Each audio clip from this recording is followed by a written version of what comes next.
You must be wondering what I'm doing with these logs here. These logs are goat willow logs, and a friend of mine was felling his tree, and I told him, if ever you fell any tree, let me know before you burn it, because I always have a use for it. On some of my YouTube videos, some viewers have very kindly said that if I stick a broomstick into the soil, it will become a bonsai. So the nearest thing to sticking a broomstick into the soil is this piece of goat willow wood. It is still live, so although it's not a broomstick, I'm sure that if I stick it into the soil or stick it in water, it becomes a new plant. Willows are one of those very prolific growing trees that can produce cuttings by just putting it in water. You don't have to put it in soil. So this one is about 3/4 of an inch thick. I don't know how many millimeters this would be. And this one is about 2 inch thick. It's got a lovely shape. So many of these have got potential shapes to make instant bonsai.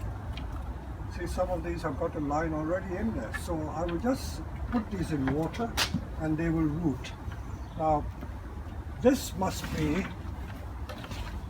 I think, trying your luck.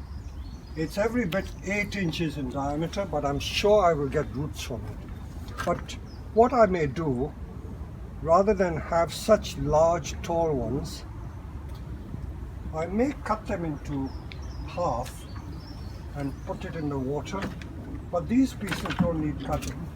I will show you this little bit of wood because the owner told me an interesting story.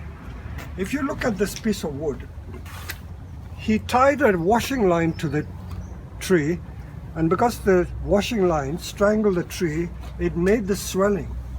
And this is the same thing that happens to bonsai. If you leave a piece of wire just there rather than coiled all the way up the trunk, you will get that swelling that will happen at that point. So I may just cut it there and produce a nice stump with just this as the base. So as I say, in our nursery, nothing is ever wasted. We use everything.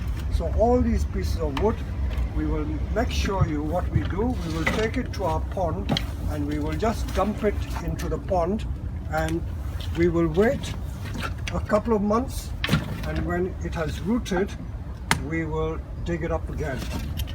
I'm not even bothered about cutting these into smaller pieces, because when it roots I will then cut it. So we will take it to the pond to put it in a pond and see what happens.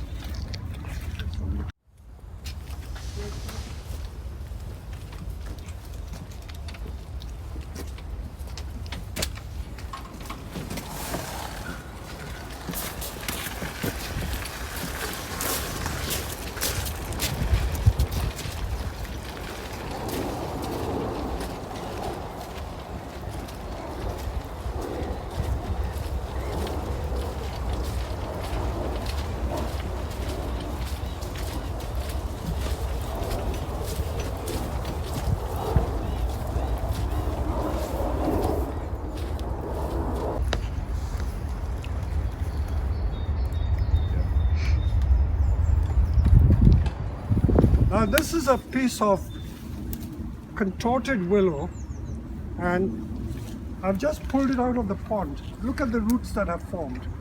This has been put only in September and it's now February, and look at all the roots. So all the dead bits are cut off, but the live parts will now be made into bonsai. So it just shows you how easy it is to make willow cuttings just by putting it in water. So we'll put the rest of the logs into the water and see how it goes. I'm going to put these willow logs into the water, and I'll stand them so that only the bottom is touching the water, because if I just let it lie completely like this, I will get roots all over the branches. So if I keep it like this, then I can be sure the roots will be produced only at the base. So we need to stand them up vertically and not lying in the water. So we stand them all up like this, Even the thick ones we will bring. That's it. And now we're going to wait for another 2 or 3 months and see what happens. Now these are willow cuttings that we made last year. Again, if you look at it, this is a 6-inch diameter log. It's rooted and all the roots are coming out of the pot, and that's going to be the new leader that I can use. So I'll plant it in the soil and this will become a new willow tree, but it'll have a very interesting base. This is another very interesting one. Look at it. It's already got beautiful movement. Again, this was stuck in the pond and rooted, and this part has died, but I've got a beautiful trunk line over here. So we'll cut this and that will become a bonsai. I will probably use this as the new leader, cut that off. And that is your tree. So we have a choice of using this. Maybe not that, but I'll still keep it just as a sacrificial to thicken that. And then you could even carve the front and get quite an interesting tree from this bit. And just to show you how vigorous it is, in just 1 year, the roots went through the pot, and look at the big root that formed over there.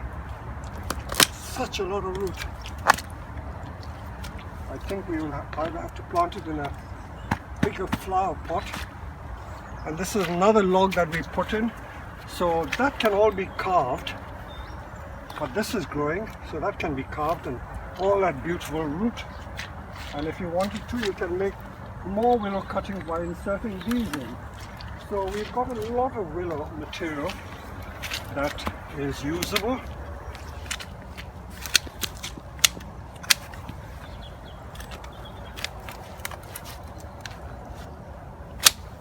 Grow it again.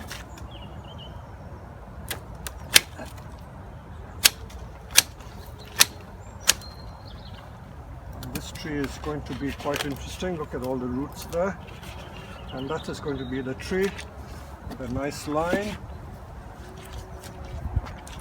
and so it goes on. That's another great big log. This is a 6 or 7 inch log, and a new shoot has grown from there. So this can be grown into a big tree. So this is how we produce our willow bonsai. And just to show you where we got these from, we have a big willow tree at the end of the field. I don't know if you can see it because we are shooting in the sun, but that weeping willow was planted only in 1990, about 30 years ago, and it's every bit 60 or 70 feet, maybe taller, and we chop the branches, and whatever is chopped is not wasted. We make cuttings from it.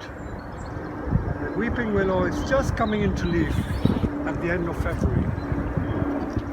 So there you are, teaching you how to make willow bonsai.